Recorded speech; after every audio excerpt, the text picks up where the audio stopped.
Hi dears, welcome to Mom's Magic Tamil. இன்னைக்கு நம்ம சேனல்ல வீட்லயே பன்னீர் எப்படி சூப்பரா செய்யலாம்னு பார்க்கலாம். இந்த பன்னீரை நம்ம நிறைய டிஷ்ஷஸ்க்கு யூஸ் பண்ணலாம்.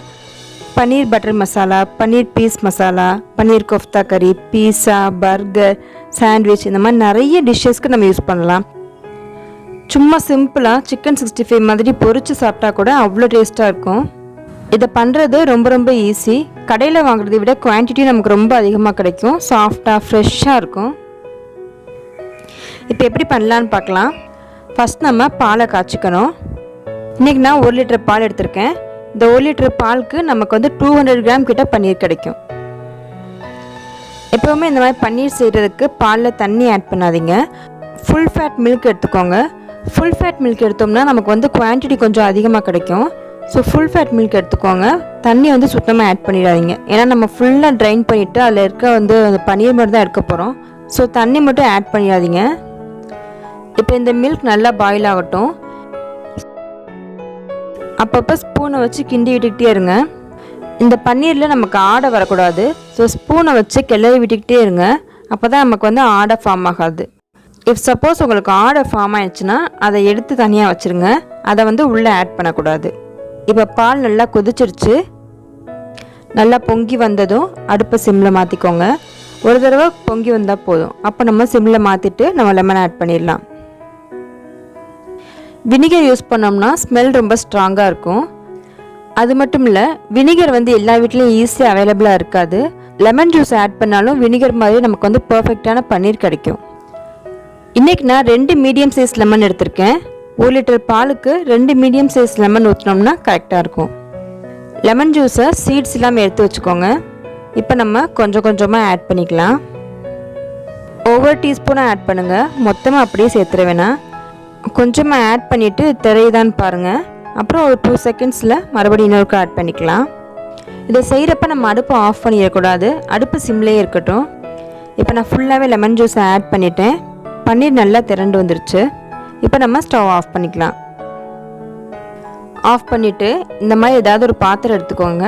இதுக்கு மேலே நம்ம ஒரு கொலாண்டர் வைக்கணும். இந்த மாதிரி ஓட்டையாக இருக்கிற பாத்திரம் ஏதாவது ஒன்று மேலே வச்சுக்கோங்க. அப்புறம் அதுக்கு மேலே ஏதாவது ஒரு சுத்தமான காட்டன் கிளாத்தை ஸ்ப்ரெட் பண்ணிக்கோங்க. நல்ல சாஃப்டான கிளாத்தாக சூஸ் பண்ணிக்கோங்க.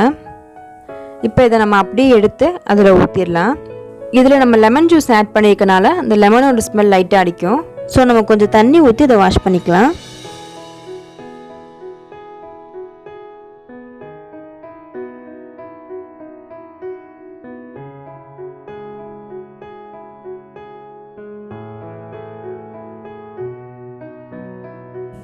முடிஞ்ச வரைக்கும் தண்ணியை பிழிஞ்சு விட்டுக்கோங்க.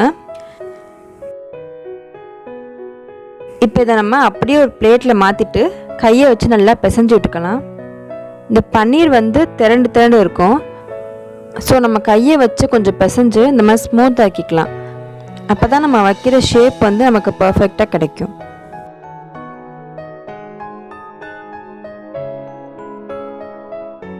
இதை அப்படியே மறுபடியும் அந்த துணியில் மாற்றிட்டு நம்ம வந்து தேவையான ஷேப்பில் செட் பண்ணிக்கலாம். ஸ்கொயராகவே செட் பண்ணுறேன்.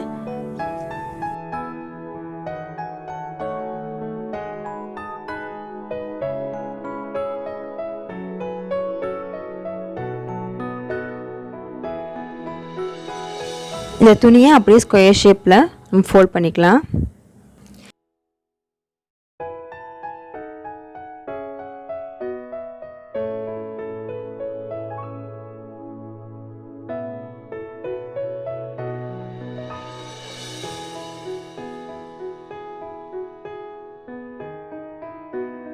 இப்போ அதை அப்படியே வந்து அந்த பாத்திரத்துக்கு மேலே வச்சு இதுக்கு மேலே நல்ல ஒரு வெயிட் வச்சுருங்க. ஒரு 2 or 3 ஹவர்ஸில் இது ரெடி ஆயிடும். உங்களால் எவ்வளோ முடியுமோ அந்த அளவுக்கு வெயிட் கொடுங்க. அப்போ தான் நமக்கு பன்னீர் ஃபாஸ்ட்டாக செட் ஆகும். இந்த மாதிரி மேலே வெயிட் வச்சு பண்ணுற பன்னீர் வந்து கொஞ்சம் ஹார்டாக தான் இருக்கும். இது வந்து குழம்பு வெரைட்டிஸ்க்கு கரெக்டாக இருக்கும். இஃப் சப்போஸ் நீங்கள் ஸ்வீட் பண்ணுறதா இருந்தால் பன்னீர் வந்து கொஞ்சம் சாஃப்டாக இருந்தால் தான் நல்லாயிருக்கும். ஸோ அதுக்கு வந்து இந்த மாதிரி கட்டி தொங்க விட்டுருங்க. இது செட் ஆகிறதுக்கு கொஞ்சம் டைம் எடுக்கும். பட் வந்து பன்னீர் நல்லா சாஃப்டாக கிடைக்கும். இந்த மாதிரி வெயிட் வச்சு பண்ணுற பன்னீரில் தண்ணி வந்து ஃபுல்லாக வெளியேறதுனால கொஞ்சம் ஹார்டாக இருக்கும்.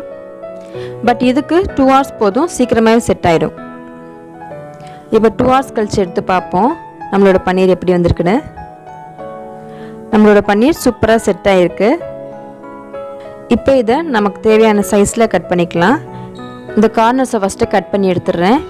மிச்சம் இருக்கிறத நம்ம க்யூப்ஸாக கட் பண்ணி எடுத்துக்கலாம். இந்த கார்னர்ஸை வேஸ்ட் பண்ணி வேணால் நம்ம குழம்புல ஆட் பண்ணிக்கலாம். க்யூப் ஷேப்காக நான் வந்து கார்னர்ஸை கட் பண்ணி எடுத்துருக்கேன்.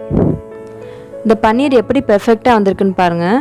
கொஞ்சம் கூட கிராக்ஸே இல்லை, நல்லா சாஃப்டாக இருக்குது. இதை நம்ம ஃப்ரிட்ஜில் வச்சு யூஸ் பண்ணிக்கலாம். ஃப்ரிட்ஜில் வச்சோம்னா ஒரு 3 to 4 டேஸ்க்கு கெட்டு போகாமல் இருக்கும். இன்னும் கொஞ்ச நாள் அதிகமாக வேணும்னா ஃப்ரீசரில் ஸ்டோர் பண்ணிக்கோங்க.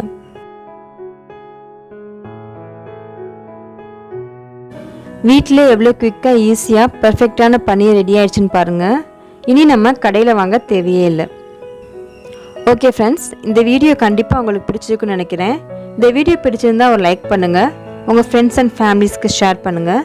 கூடவே மறக்காமல் நம்ம சேனலையும் சப்ஸ்கிரைப் பண்ணிடுங்க. Thank you. Let's spread the joy of cooking.